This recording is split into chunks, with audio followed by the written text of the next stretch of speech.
Sir Jonas, wala talaga si Boss Benedict. May harapin siyang mga bagong supplier. Eh ako nga mismong nagatid sa kanya sa airport. Baka naman nakabalik na. Hindi mo lang ba sinabi kung hanggang kailan siya mawawala? 1 linggo, 1 buwan, 1 taon. Kilala naman natin si Boss Benedict. Pabigla-bigla ang desisyon. Eh ano po ba yung problema para may tawag ko po sa kanya? Huwag mo na ipaalam. Medyo nagduda lang ako eh. Meron daw kasing umaaligid na lalaki sa bahay. Eh baka si Scarlett or mga tao niya? Malabong magawa ni Scarlett yun.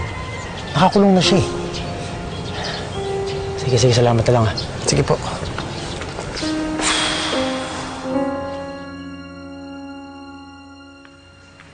Sigurado ako mag-e-enjoy ka dun sa mall. Ano bang unang gustong gawin?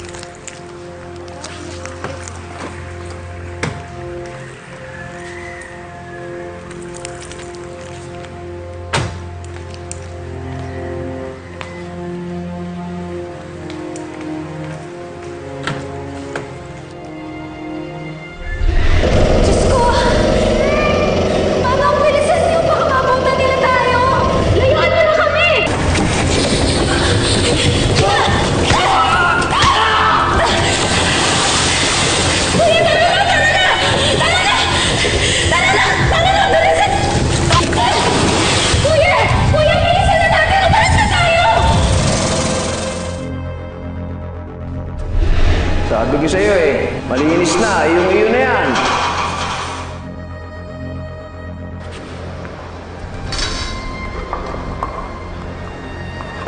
Sammy, namiss mo ba ako? Ha?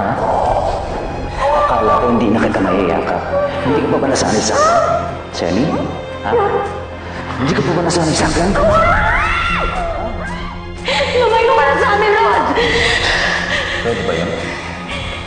Eh, mahal nga kita, di ba? Hindi mo ako pwedeng iwan.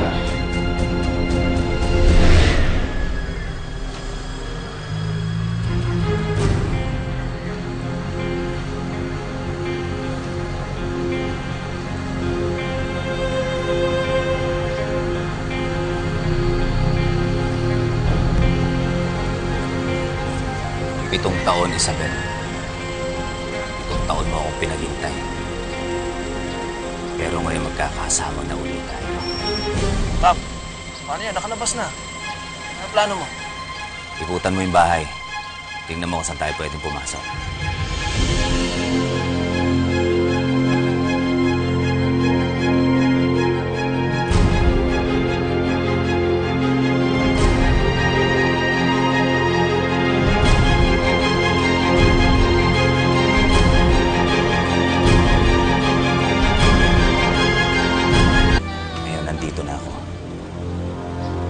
Hindi na tayo ulit magkakahiwalay pa.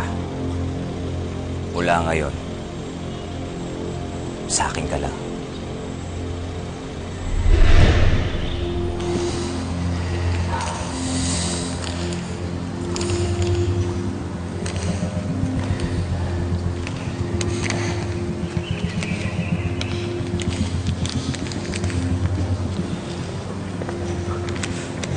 Kap!